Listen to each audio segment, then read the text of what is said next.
السلام عليكم ورحمة الله تعالى وبركاته. ازيكم وعاملين ايه؟ يا رب تكونوا بخير. أول خطوات الإصلاح هي رحيل لجنة التخطيط. الأهلي مش محتاج رئيس يتحمى في تاريخه، الأهلي محتاج رئيس يصنع لنفسه التاريخ. الخطيب زائد لاسارتي زائد كولر بيساوي 10 أهداف من مباراتين صن داونز. فضيحة بيتحملها الجميع، لاعبين ومجلس الإدارة اللي بيعتمد طبعا على لعيبة فاقدة أساسيات الكورة بالشكل ده يستاهل اللي يحصل له. اللي يدخل ميركاتو هو خسران دوري وخسران افريقيا وما يدعمش ويغير دم الفريق يستاهل اللي يجراله. خروج الاهلي من دور المجموعات من سنين اصبح على وشك، ودي مش قله ثقه في اسم الاهلي، لا، احنا ما عندناش لعيبه تعمل الفرق ده. جريمه ما يستحقهاش الاهلي، والايام مش هتغفر للخطيب ولا مجلس ادارته اللي المفروض كان اسطوره ولعيب كوره كبير. اللي ابهرني في لعيبه صن داونز مش لعبهم السلس والممتع والسكسي فوتبول، ولا قربهم من بعض، ولا البساطه السريعه واللعب في العمق وتميزهم بالاحتفاظ بالكوره، لا، ابهرني فعلا الفينش بتاعهم وجودته.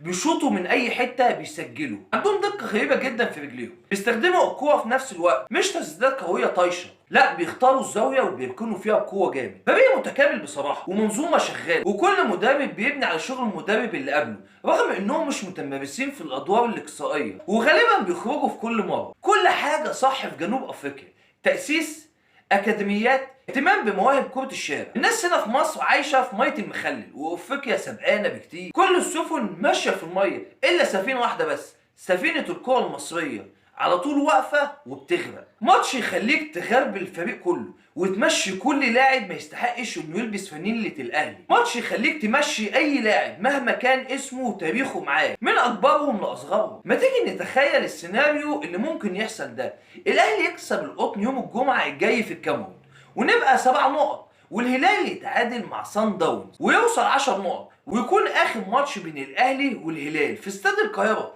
وسط حضور 50,000 مشجع. تخيلت بقى كل دوت؟ ويكسبونا 5 ويصعدهم هو صن داونز. تبقى فضيحة. ده اسمه عار في تاريخ النادي الاهلي. كل ما افتكر ان قبل الماتش التيم لاين كله كان خايف وبيقول هنشيل 5 على اساس بنفقر عليهم وكده، وفعلا شلنا 5. اتفشخ ضحك بصراحه. اللي حصل مع النادي الاهلي دوت فضيحه. انا عن نفسي ما كنتش متوقع ان احنا نطلع بفضيحه زي ديت. انا كنت متوقع ان احنا ممكن نتغلب، انا كنت متوقع ان احنا نتغلب 1-0 نتعادل. المفروض ان انا رايح صن داونز وفي قلب جماهيرهم وفي قلب ملاعبهم، المفروض ان انا اروح اخد نتيجه ايجابيه، المفروض ان انا ابقى حريص شويه في اللعب. تاو كان افضل لاعب في المباراه، بس تاو بيلعب لي ماتش في 50-60 ماتش.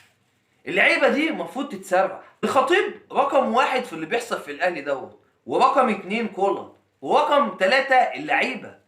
الخطيب بقالنا سنين بنقول اصرف اصرف يا خطيب، وقلت في كذا فيديو قلت اصرف اصرف. كل مؤتمر يطلع يتكلم يقول لك انا خزينه النادي الاهلي بتاعتي مليانه وفيها فلوس وبتنتعش بالمليار. طب ما تصرف يا عم، اصرف وهات لعيبه، اصرف. هات لنا بقالنا 3 سنين بنقول عايزين مهاجم سوبر. فين المهاجم السوبر اللي بقالنا بنتحايل عليه؟ صن داونز اللي بنتكلم عليها وغلبت الاهلي ما لا خدتش غير بطوله افريقيا مره واحده بس. الاهلي وصل في اخر 6 نسخ، وصل 5 نهائي، لعب 5 نهائي وخدت منهم 2 افريقيا وخدت برونزيه. يا جدعان اللي بيحصل في الاهلي دوت حاليا دي فضيحه. هيوقفوك، هيحاولوا يقشوك ويحبطوك ويكسروك، خليك دايما جامد، جرب حاول عاند. هيقطعوك وتملي يفشلوك يبكتوك ويزهقوك، وما تزعلش ده عادي، كله كلام عالفاضي.